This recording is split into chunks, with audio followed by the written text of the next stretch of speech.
porque nós vamos enfrentar uma situação, depois de cada eleição tem um pacote econômico de arroxo fiscal. Se tem arroxo fiscal, vai faltar liquidez, faltar dinheiro no mercado. Astério, não vai ser fácil pós-eleição. O dia seguinte, pode se preparar. Eu sempre percebi isso e eu acredito que nós já vamos começar a sentir algumas dores.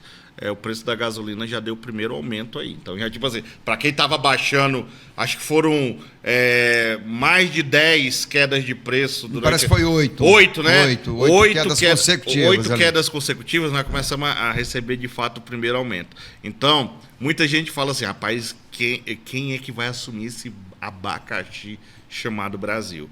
Porque a eleição é no próximo dia 30, existe uma expectativa muito grande entre Lula e Bolsonaro. Isso, assim, o Brasil, de fato, está polarizado, está dividido. Polarizado. Isso nunca foi bom, né, Astério? Não, isso daí teve em 2018 com 2014 2018 também. Não, a diferença foi grande do Bolsonaro para o Haddad, mas 2014 com 2014, Dilma e Aécio. Ali foi, do jeito que está hoje, também estava ali, para quem tem uma boa memória vai saber bem disso, que foi muito dura a eleição, polarizadíssima ali, a diferença não foi grande, 5 milhões de votos, que é exatamente o que deu no primeiro turno do Lula para o Bolsonaro. As pesquisas aumentam, né? A melhora do Bolsonaro é interessante, a melhora dele, né? Da avaliação do governo, diminui a rejeição. Aí eu falei, vai aparecer melhor na pesquisa, e foi exatamente, porque diminui a rejeição e aumenta a aprovação. Ora, é natural que o cara, como candidato, se reflita na candidatura dele, né? Astério, falta o quê? 9 dias, 10 dias? 9 dias, vamos lá.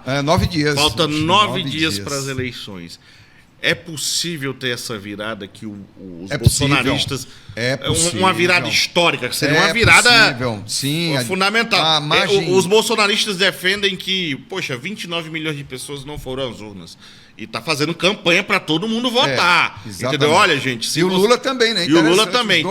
Então existe essa colocação. Não, existe a virada é possível. 5 milhões de votos dá para virar. Eu não vejo dificuldade nenhuma, né, disso acontecer. Agora, o que realmente está... Essa eleição está marcada não é por programas econômicos, por nada disso, não. Abriram a tampa do esgoto.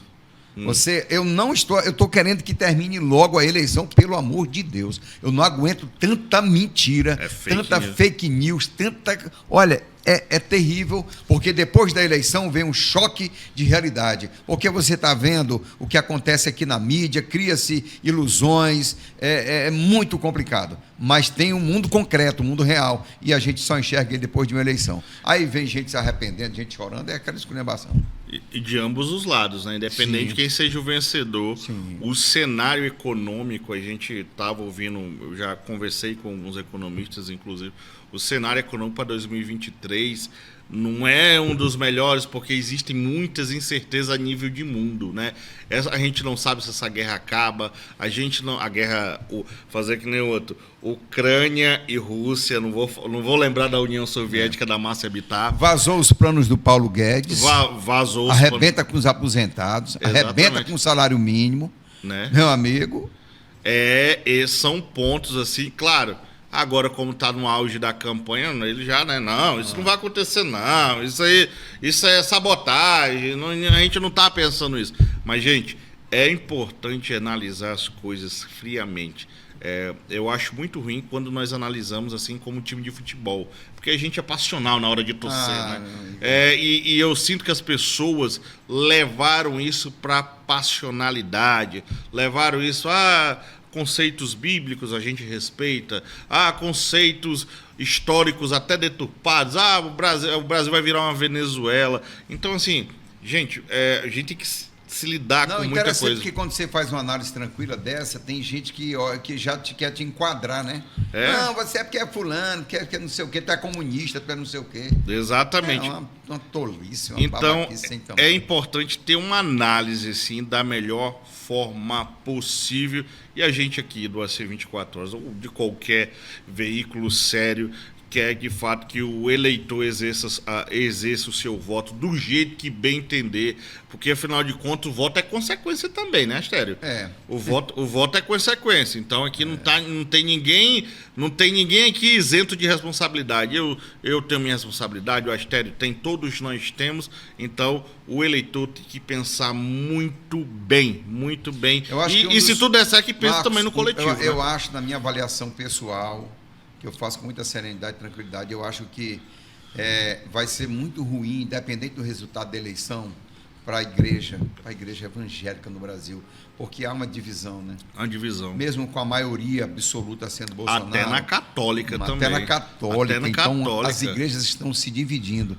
Quer dizer, a única coisa que pode fechar uma igreja é a divisão. É divisão, exatamente. Nem o inferno fecha, segundo a Bíblia, mas a divisão, a desunião, ela fecha. Exatamente, né? Casa dividida não se prospera, né? Não Jesus prospera, falou isso. Então, exatamente. Eu lamento essa divisão dentro da igreja, a igreja, eu vi até uma manchete ontem que se tornou uma máquina de votos, uma máquina política, uma máquina eleitoral. Então, isso eu fiquei até triste, porque eu não quero, assim, sabe... Astério, essa semana eu estava lá... A igreja é o lugar do acolhimento, do socorro espiritual. Eu estava lá na Assembleia... Do amor, né? Não é da briga política. Essa semana eu estava lá na Assembleia e tava um debate acirrado entre o Daniel Zen, do PT, Roberto Duarte, republicanos, um defendendo Lula, o outro defendendo o Bolsonaro. E durante lá teve uma parte...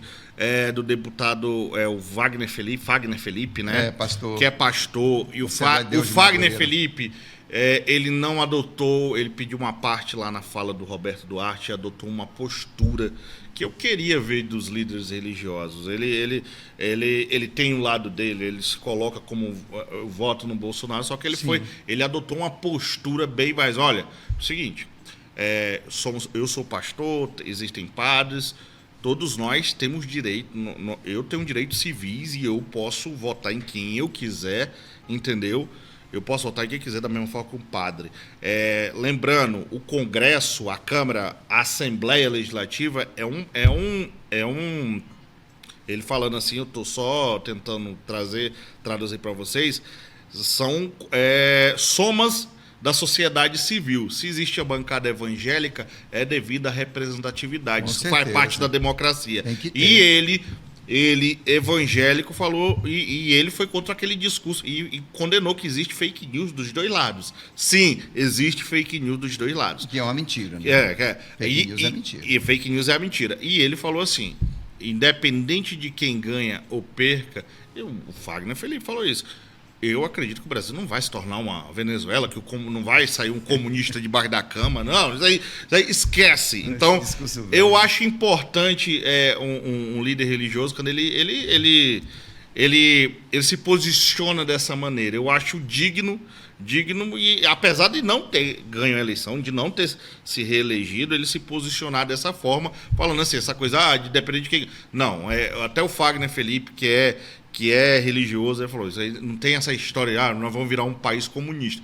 Nós podemos virar um país quebrado, né? Um país que dificulta ainda mais a vida do pobre. Mas isso aí é consequência dos atos. Não é mesmo, Astério?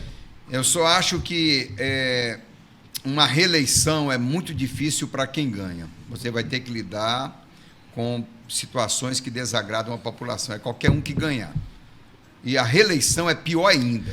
Astério, estavam falando no Congresso, o Bolsonaro, o bolsonarismo elegeu o maior número de cadeiras no Senado, o maior número de cadeiras na Câmara, que o Lula não vai conseguir governar, esse país vai para um buraco, o Lula é vingativo. Astério, você que já foi deputado, que já sentou com todas as forças políticas possíveis, existe essa ideia de... Primeiro é que elegeu a maior bancada, mas a maior bancada não é a maioria no Congresso.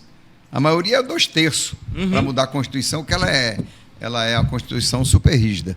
Então, o Lula ou o Bolsonaro, qualquer um dos dois vai ter que negociar, e muito, com os demais partidos, as outras forças. É como acontece em qualquer parlamento. Aí a Inglaterra e a primeira-ministra já despencou lá. A mesma coisa acontece aqui, vai ter que negociar dentro do parlamento, não é parlamentarismo, mas vai ter que negociar para poder aprovar emendas e tudo.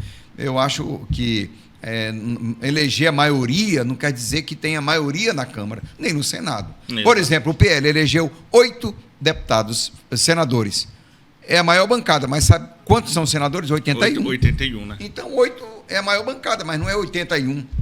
Exatamente. Então, vamos analisar os números, gente, friamente. Não vamos analisar com torcidas.